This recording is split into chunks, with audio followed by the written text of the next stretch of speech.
Question number 1, यदि cot inverse 4/3 equal to x है तो cos 2x का मान ज्ञात कीजिए। तो हमें दिया गया है cot inverse 4/3 equal to x।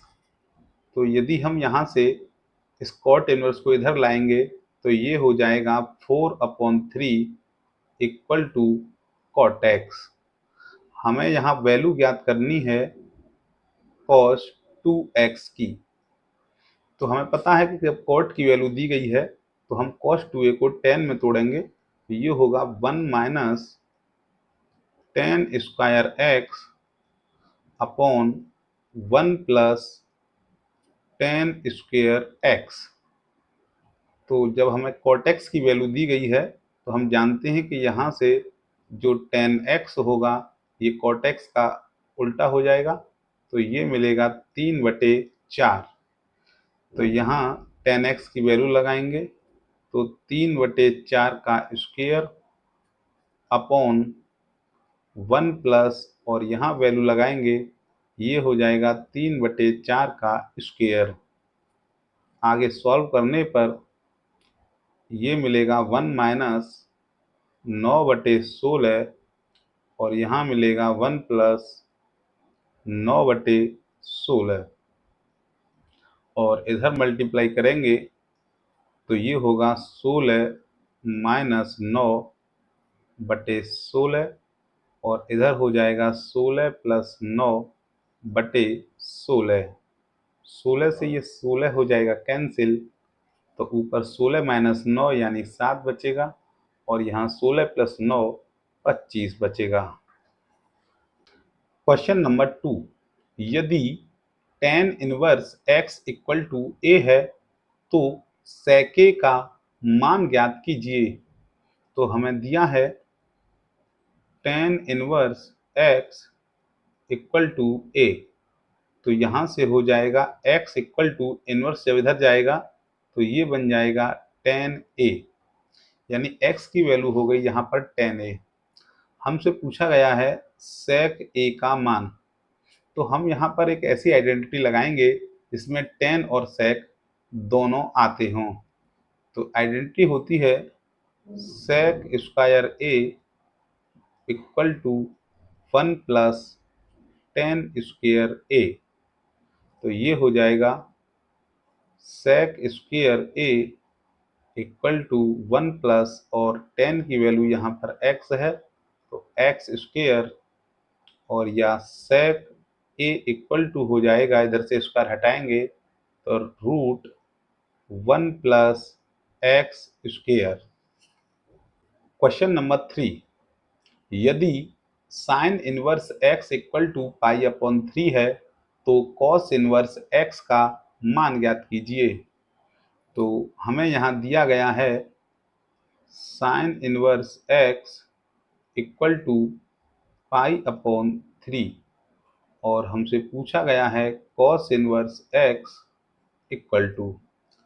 तो हम जानते हैं कि एक आइडेंटिटी होती है जो साइन इनवर्स x और cos इनवर्स x दोनों में रिलेशन बताती है, और ये होती है इनवर्स फंक्शन में कि sine inverse x plus cos inverse x equal to होता है π/2।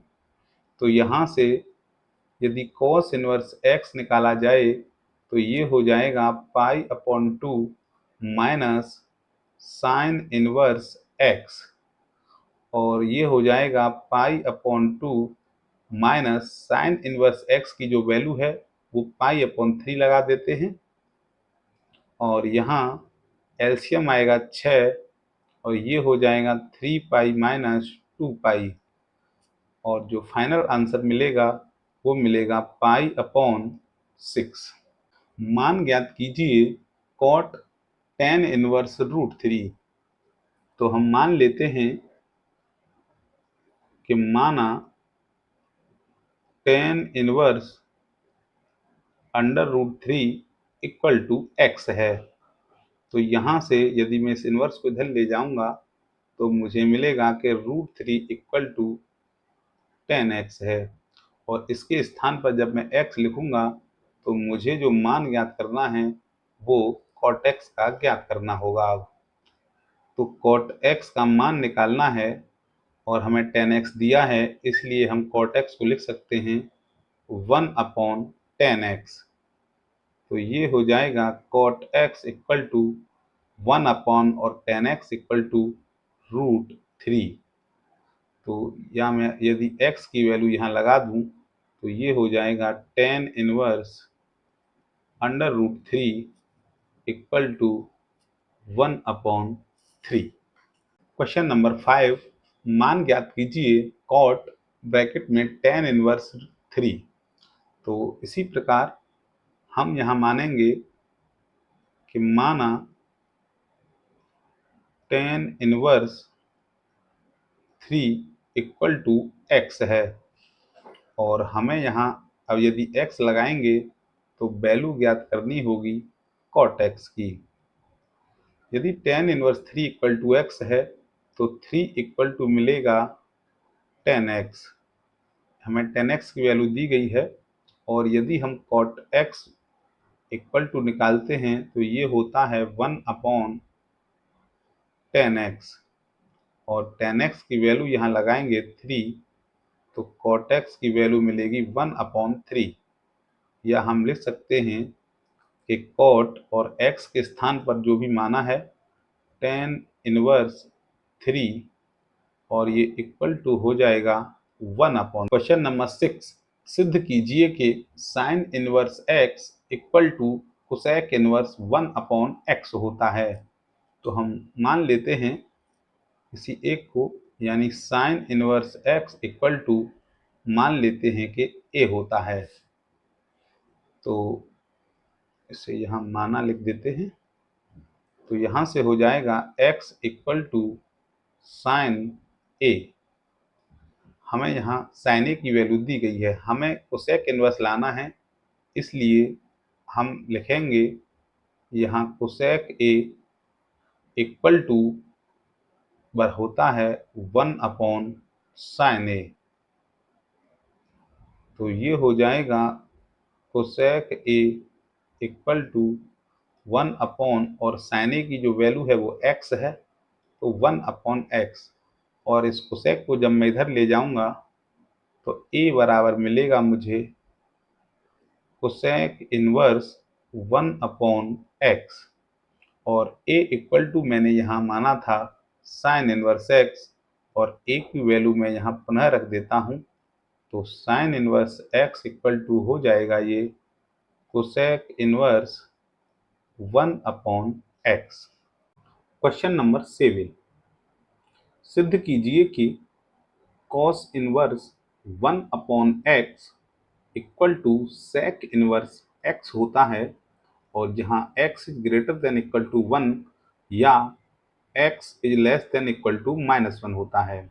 तो ये जो यहाँ दिया गया है ये इसलिए दिया गया है क्योंकि यहाँ x का जो डोमेन होता है वो -1 से वो +1 से बड़ा या -1 से छोटा या बराबर होता है। तो हमें केवल ये वाला जो है सिद्ध करना होता है। तो हम इस लेफ्ट हैंड साइड को मान लेते हैं कि cos inverse 1/x equal to मान लीजिए कि ये a है। तो यहाँ से 1/x इक्वल टू जब cos इनवर्स जब इधर जाएगा तो ये हो जाएगा cos a। हमें sec a में इसको परिवर्तित करना है। तो हम जानते हैं कि sec a बराबर होता है 1/cos a। तो ये हो जाएगा sec a इक्वल टू 1 और cos a की जो वैल्यू है वो यहाँ से लगाएंगे हम 1/x और ये x जाएगा ऊपर तो ये मिलेगा sec a बराबर x। तो यहाँ से a बराबर हो जाएगा, sec को जब इधर ले जाएंगे तो ये मिलेगा sec इनवर्स x और a बराबर जो भी हमने माना था हम उसको लगा देते हैं। तो cos inverse 1/x equal to हो जाएगा sec inverse x. Question number 8, सिद्ध कीजिए कि sine inverse x equal to cos inverse under root में 1 माइनस एक्स स्क्वेयर होता है। तो इसके लिए हम ये मान लेते हैं, माना कि ये जो साइन इनवर्स एक्स है ये बराबर ए है, और यहाँ से जब मैं x बराबर निकालूंगा तो इस इनवर्स को इधर ले जाने पर ये मिलेगा साइन ए, यानी x की वैल्यू मिली हमको साइन ए। हमें cos में चेंज करना है और साइन ए दिया है, तो cos को कुछ इस प्रकार तोड़ेंगे कि ये साइन में परिवर्तित हो जाए। तो हम जानते हैं कि cos स्क्वायर ए बराबर होता है 1 माइनस साइन स्क्वायर ए।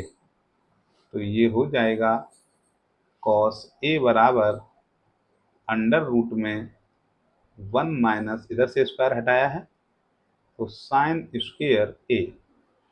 तो ये मिलेगा cos a equal to under root में 1 माइनस, और साइन स्क्वायर ए है तो साइन बराबर एक्स से रखेंगे, तो यहाँ साइन ए बराबर जब एक्स रखेंगे तो ये हो जाएगा एक्स स्क्वायर, और ए बराबर cos को जब इधर लाएंगे तो cos इनवर्स अंडर रूट में 1 माइनस एक्स स्क्वायर, और ए की जो वैल्यू है ये बराबर साइन इनवर्स एक्स माना था हमने, तो इसे लगा देते हैं।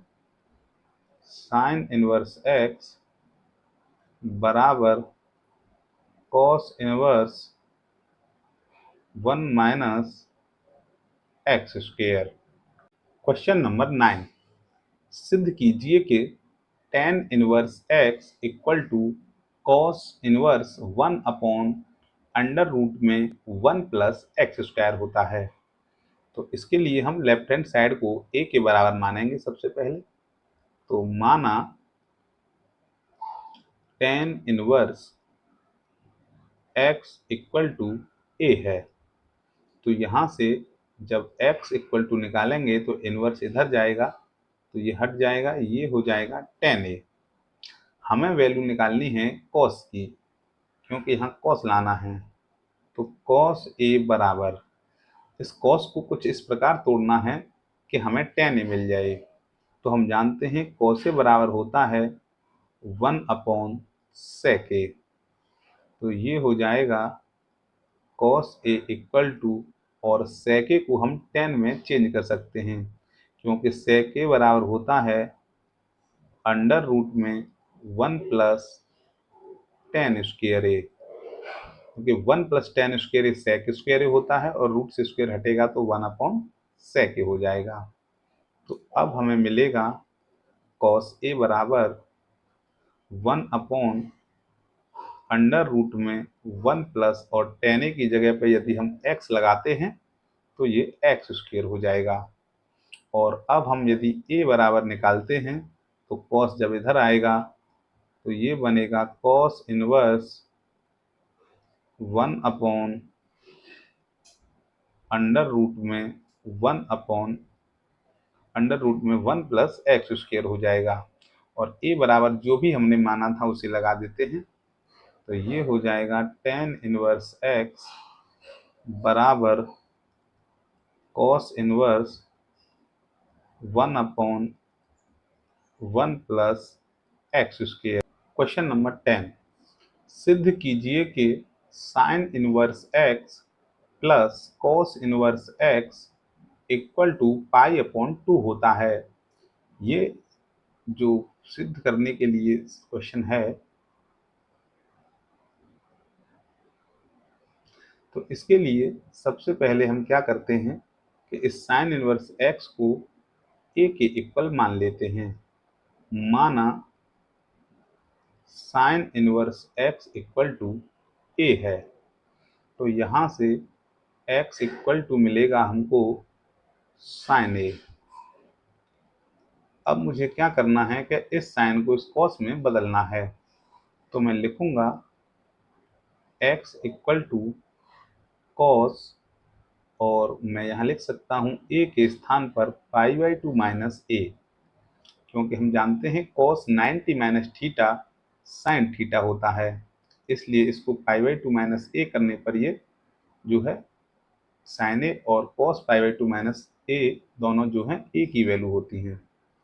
तो ये हो जाएगा, मैं इस cos को यदि इधर लाता हूँ तो ये हो जाएगा cos inverse x equal to π/2 minus a, और इस माइनस ए को जब मैं इधर लाऊंगा तो ये मिलेगा a plus cos inverse x equal to π/2, और a की जो भी वैल्यू मैंने मानी थी यानी a बराबर साइन इनवर्स x में फिर से लगा देता हूँ, तो ये हो जाएगा sine inverse x plus cos inverse x equal to π/2। यही हमको जो है सिद्ध करना था। क्वेश्चन नंबर 11, सिद्ध कीजिए कि tan inverse x plus cot inverse x बराबर π/2 होता है। तो ये क्वेश्चन नंबर 10 की तरह ही बिल्कुल क्वेश्चन दिया गया है। यहाँ tan और cot है, तो माना कि tan inverse x equal to a है, तो यहाँ से x इक्वल टू मिलेगा tan a, और मैं आगे इस tan को चेंज करूँगा तो ये हो जाएगा cot π/2 माइनस a, और cot को जब इधर लाया जाएगा तो ये बन जाएगा cot inverse x equal to π/2 minus a, और माइनस a को जब मैं इधर लाऊंगा तो ये हो जाएगा a plus cot inverse x equal to π/2, और a की जो भी वैल्यू मैंने मानी है उसे लगाने पर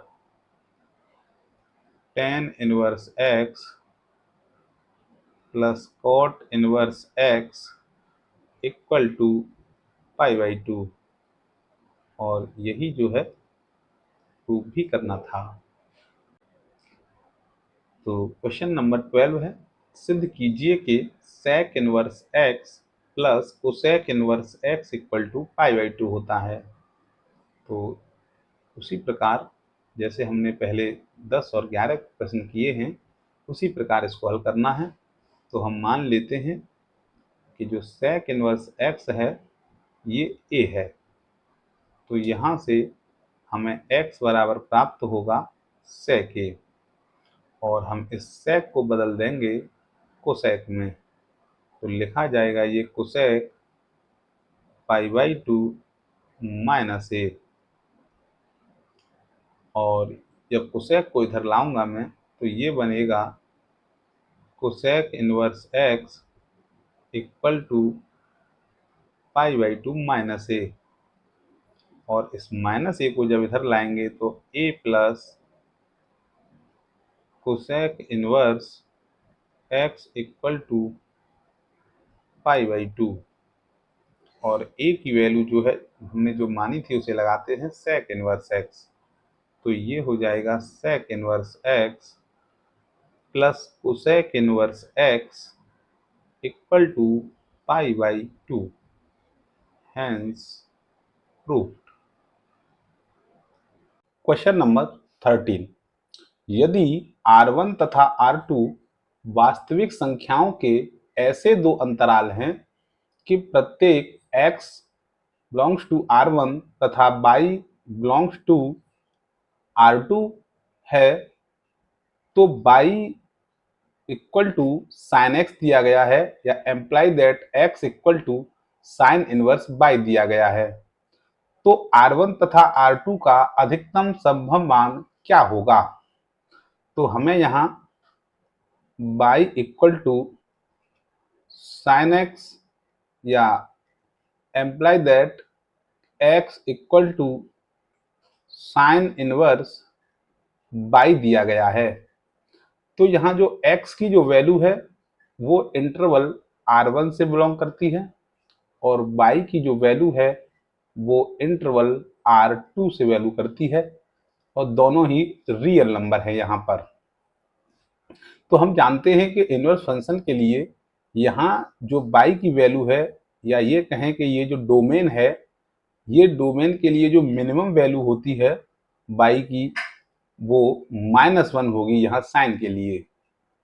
और जब y की वैल्यू यहाँ -1 रखी जाएगी तो यहाँ से हमें जो x मिलेगा वो x मिलेगा हमें -π/2।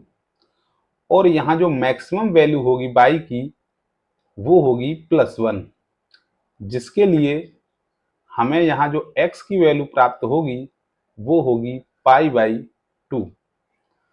तो y को यदि हम इंटरवल की फॉर्म में लिखें जो R2 से बिलोंग करता है, तो ये होगा कि y बिलोंग्स टू यहाँ -1 से लेकर 1 तक, और x जो बिलोंग करेगा वो है के π/2 से लेकर π/2 तक।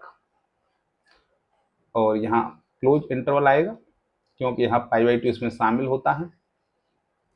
और यह हम ये कह सकते हैं कि जो ये जो R2 है, क्योंकि y यहाँ R2 से बिलोंग करता है, तो R2 जो इंटरवल है वो -1 से 1 है, और जो R1 इंटरवल है, जो x की वैल्यू है, वो -π/2 से +π/2 तक होगी।